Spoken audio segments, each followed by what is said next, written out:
You know, when it comes to anime games, leveling up, training, learning new moves, all that stuff, it's been kind of trash lately.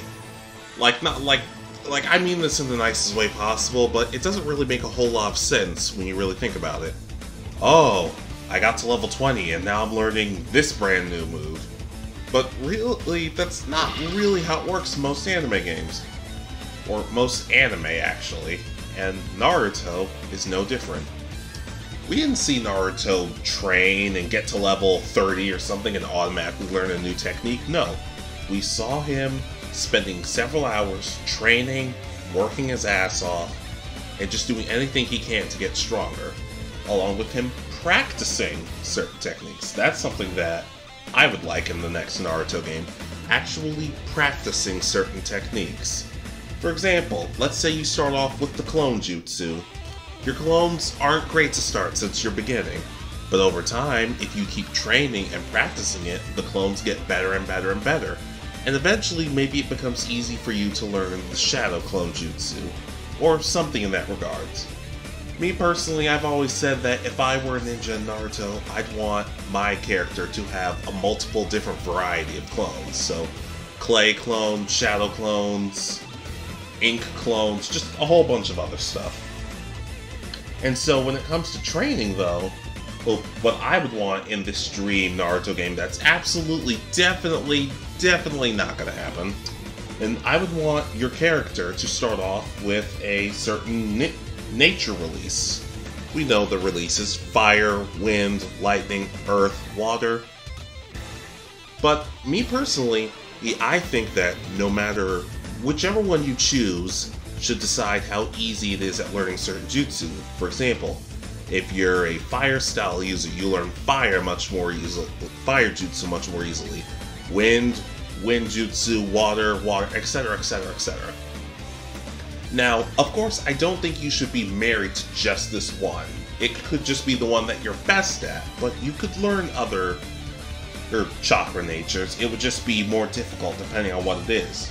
For example, fire is strong against wind, but weak against water. So if you are a fire style user and you want to learn water techniques, it should be really hard to learn and master water techniques.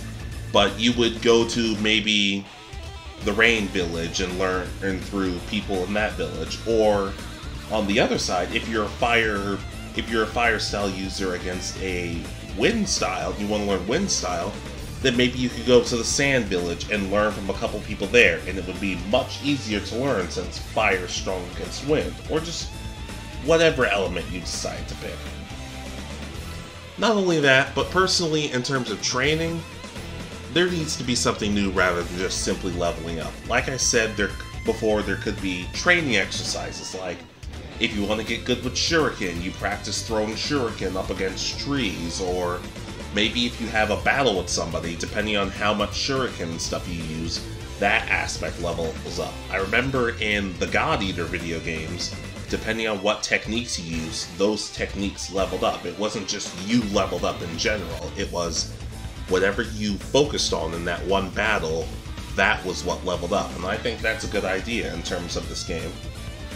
For example, if you're good with genjutsu and you practice genjutsu more and more in battles, your genjutsu stats go up, like your resistance, the actual techniques and everything, just that sort of thing.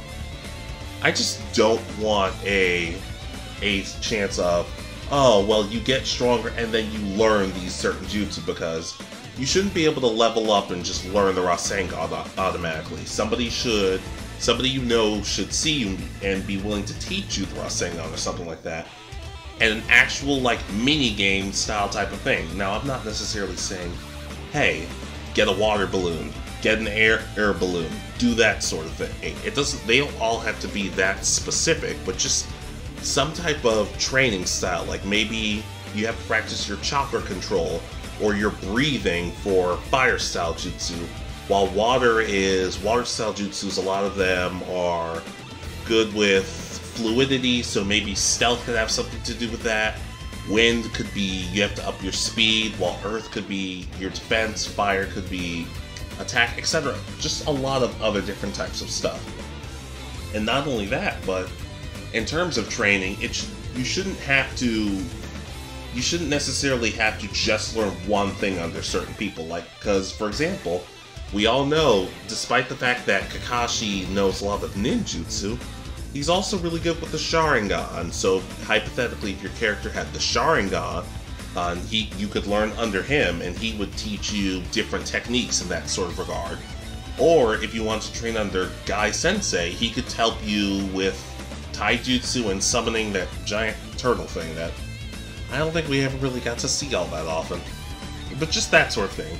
Not every character should have just one thing. Obviously, some characters should have more to offer you than others, but just different characters offering you different types of skills to learn from and different strategies you could adjust to over the course of the game.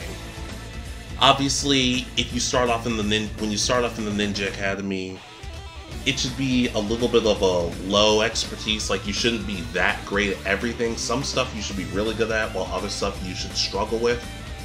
And you shouldn't be able to learn too many advanced techniques as a genin or as an academy student, because we don't want you to get overpowered too easily. Which brings me to my next point with all of this. This game cannot be online only.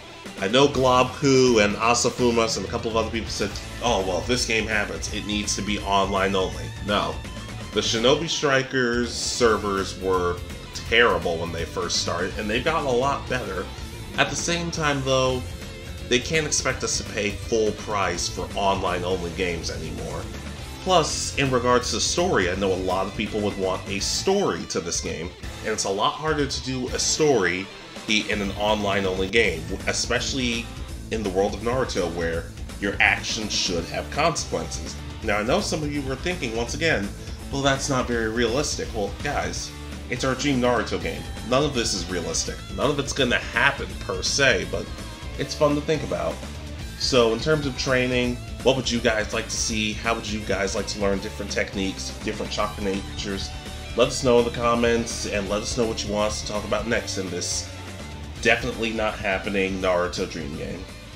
This is Foster of the Anime Egotist saying, if you disagree, you're wrong.